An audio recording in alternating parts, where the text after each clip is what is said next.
आइए इस सवाल से शुरुआत करते हैं कि हम किस अवस्था को खुशहाली की अवस्था मानते हैं। साधारण सी बात है, खुशहाली अपने भीतर सुखी होने की गहरी भावना है। अगर आपका शरीर सुखी महसूस करता है तो हम इसे स्वास्थ्य कहते हैं। अगर यह बहुत सुखी हो जाता है तो हम इसे हर्ष कहते हैं। अगर आपका मन सुखी हो जाता है तो हम इसे शांति कहते हैं।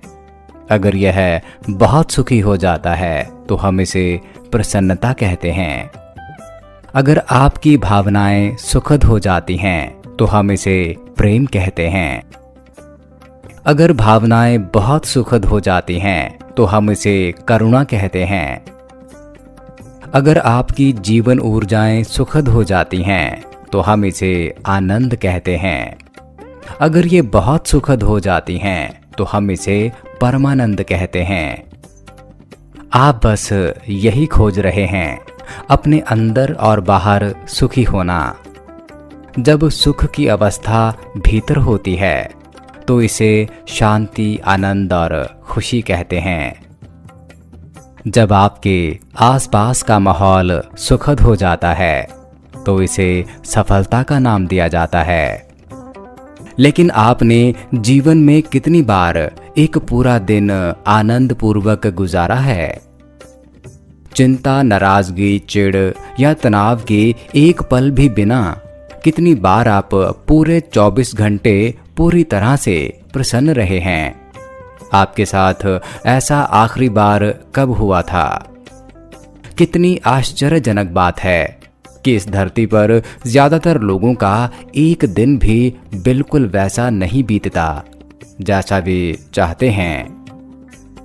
हाँ, ऐसा कोई नहीं है जिसने खुशी, शांति या आनंद का अनुभव ना किया हो, लेकिन यह हमेशा क्षणिक रहा है।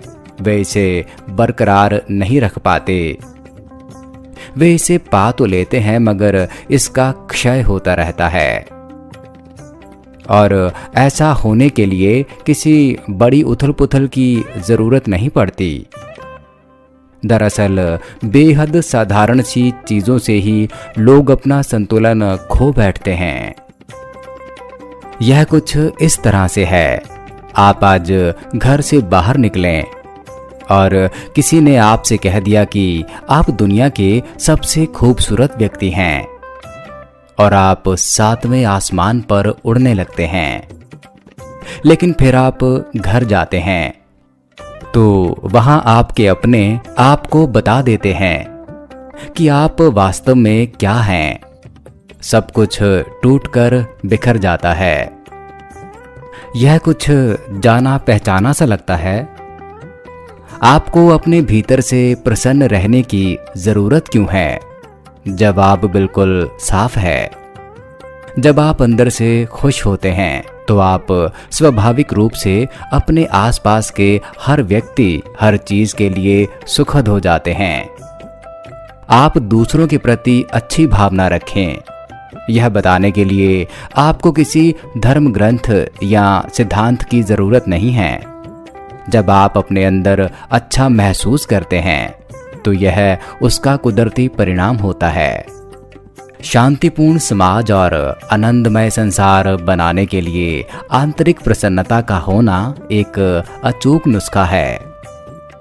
इसके अलावा दुनिया में आपकी सफलता इस बात पर निर्भर करती है कि आप कितने बेहतर ढंग से अपने शरीर और दिमाग की क्षमताओं का उपयोग करते हैं। सफलता पाने के लिए आपके अंदर प्रसन्नता एक मौलिक गुण की तरह मौजूद होनी चाहिए।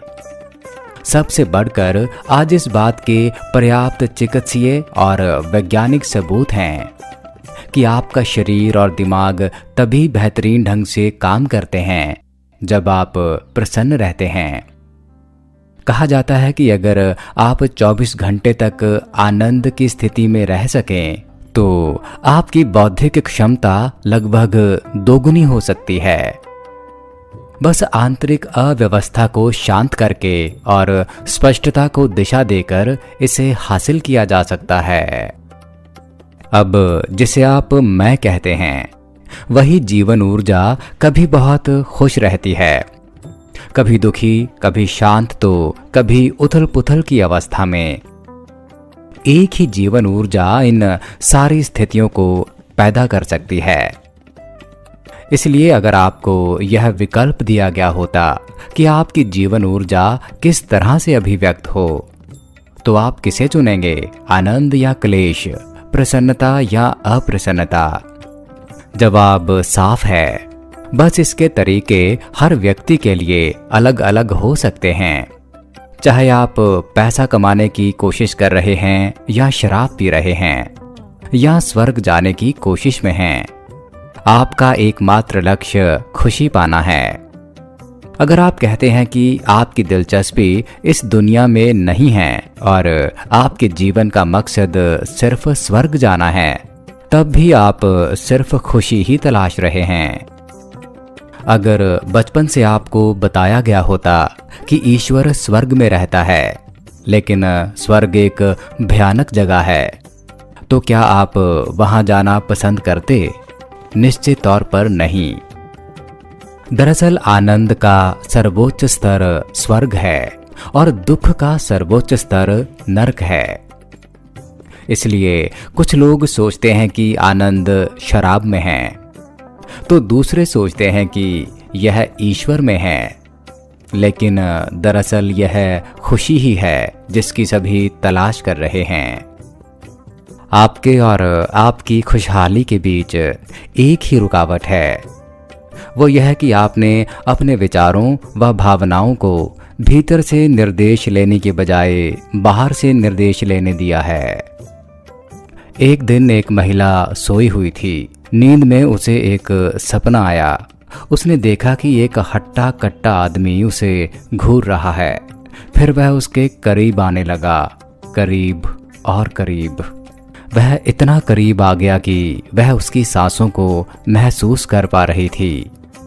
वह सिहर उठी, लेकिन डर से नहीं। उसने पूछा, तुम मेरे साथ क्या करोगे?